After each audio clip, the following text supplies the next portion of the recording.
Bismillah, Assalamualaikum. Selamat sejahtera. So, kita sambung mengenai asas Artificial Neural Network.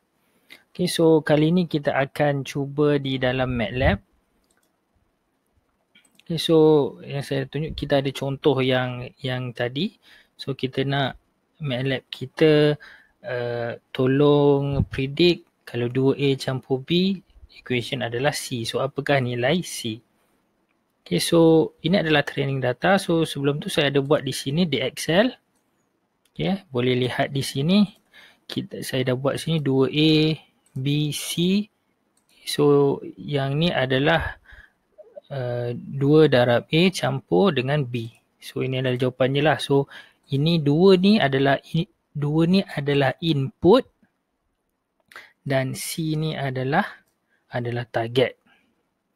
Okay, so ini training data saya tak buatlah sampai 100 untuk contoh ni. Saya buat dalam 20 sahaja.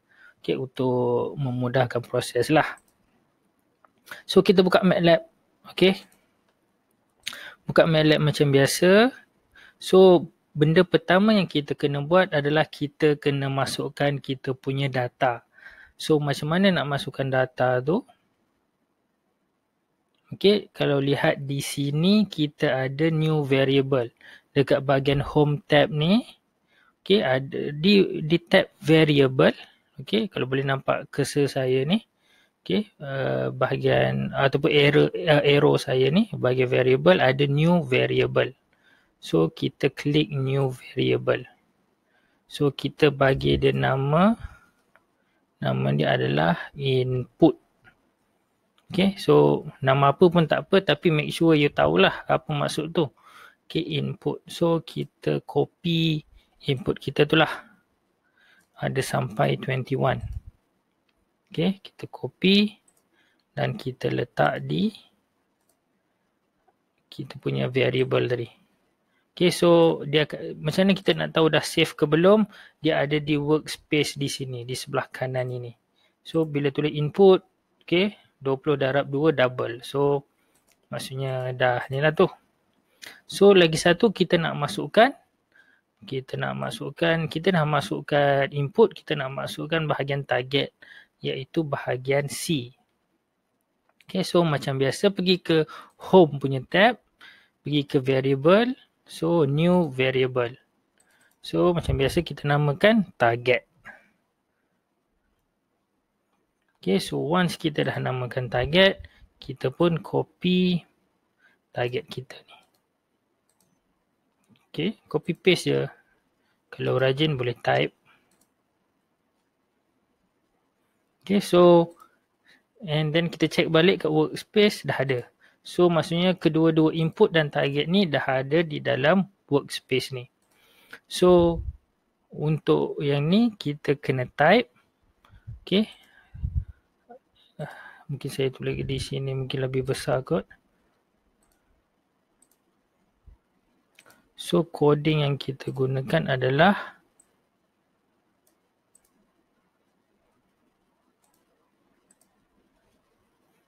NN start. Okay.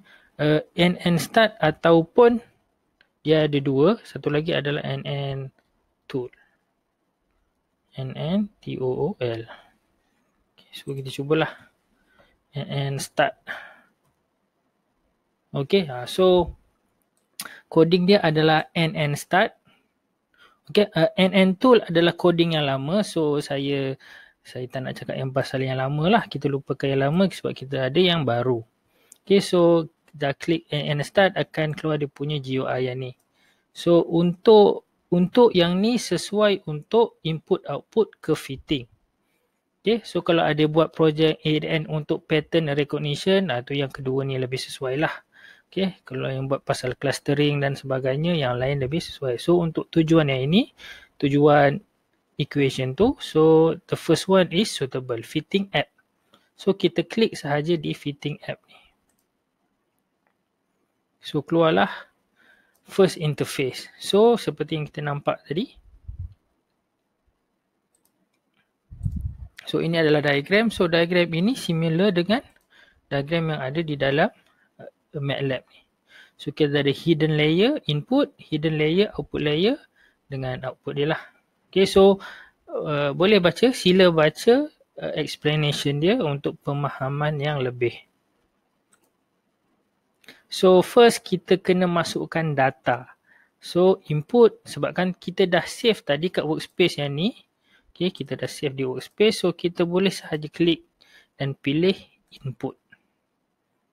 Okay, so sama juga dengan target. Klik, pilih target. So bila nampak sini dia ada keluar macam warning sini.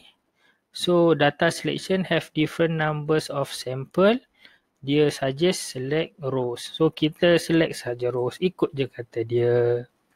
Okay. So and then selepas itu kita klik next. So di sini kita boleh decide yang mana percentage untuk training data, untuk validation data dan untuk testing data. So di sini saya suggest kita biar default value sahajalah. 70%, 15, 15.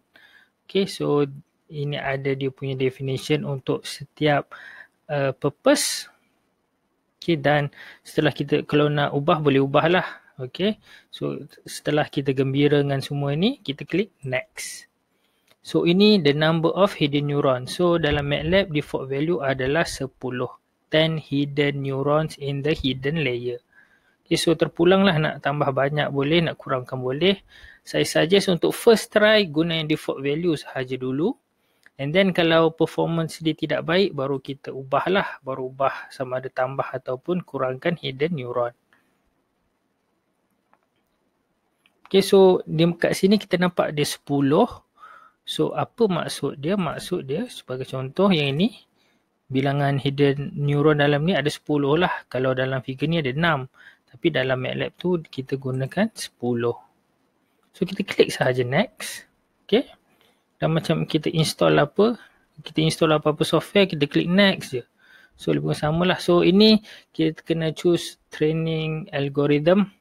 So ini boleh sahaja pilih yang mana. So yang selamat kita guna yang default punya lah. Iaitu Levenberg-Marquardt. Kalau saya sebut dengan betul lah. Okay, so kita train. Dan akan keluar result dia. So ini adalah MSE value tu dengan R value. Yang mana saya tunjukkan di slide yang sebelum ni. So inilah MSE value dan regression punya value. Okay, so dia akan keluarkan ni, dia akan bagi tahu berapa iteration yang dah dihasilkan. Okay, apa performance. So kita di sini kita ada banyak. Boleh explore, kita nak tengok performance dia pun boleh.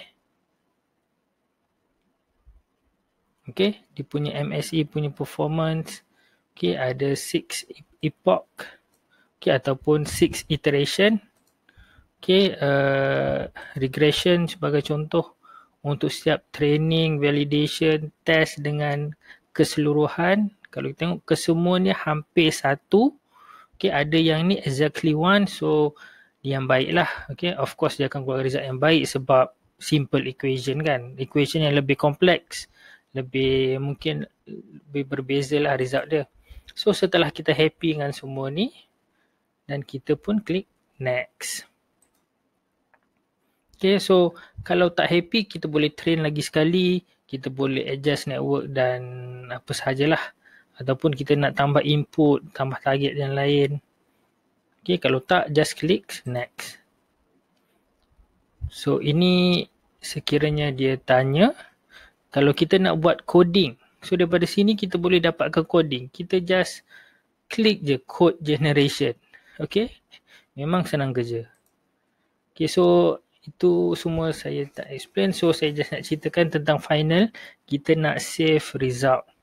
So, kalau kita tengok kat sini, okay, kalau kita nak, katakanlah kita nak coding yang simple, kita just klik ni, simple script. Contohnya saya klik sekarang. Okay, so inilah coding dia. So kalau contohnya kita nak ubah input dengan target, so kita ubah kat sini sahajalah. Okay, kita masukkan X ni apa, sama ada kita masukkan data dia terus ataupun kita save yang macam tadilah. Okay, and then kita hanya run sahaja coding ini. Itu kepada yang nak menggunakan coding lah.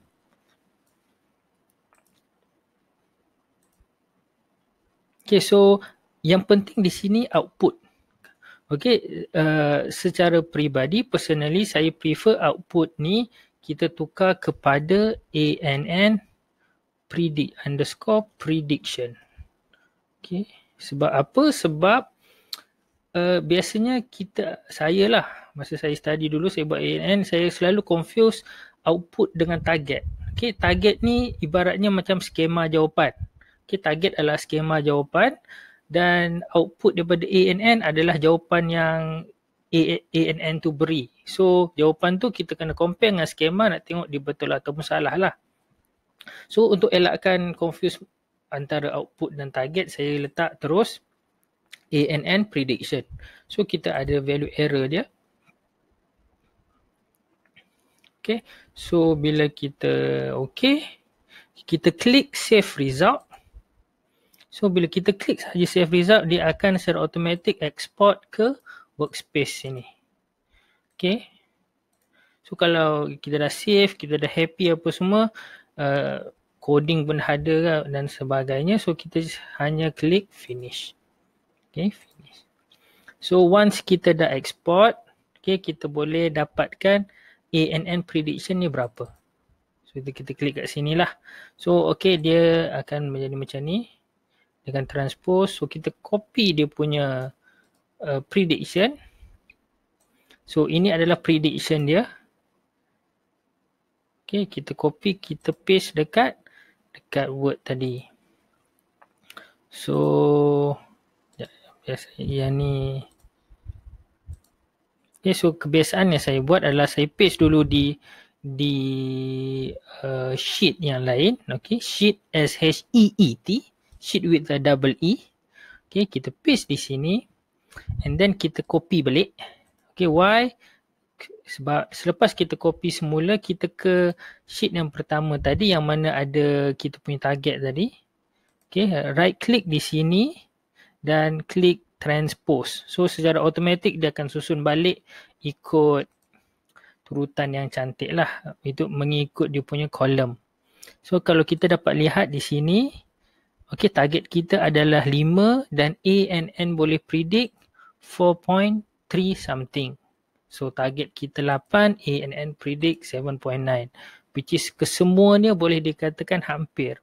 So hampir ni ada yang hampir, contohnya 5 hampir kurang ataupun hampir tu dia lebih. Target adalah 12 dan ANN punya prediction adalah 12.7.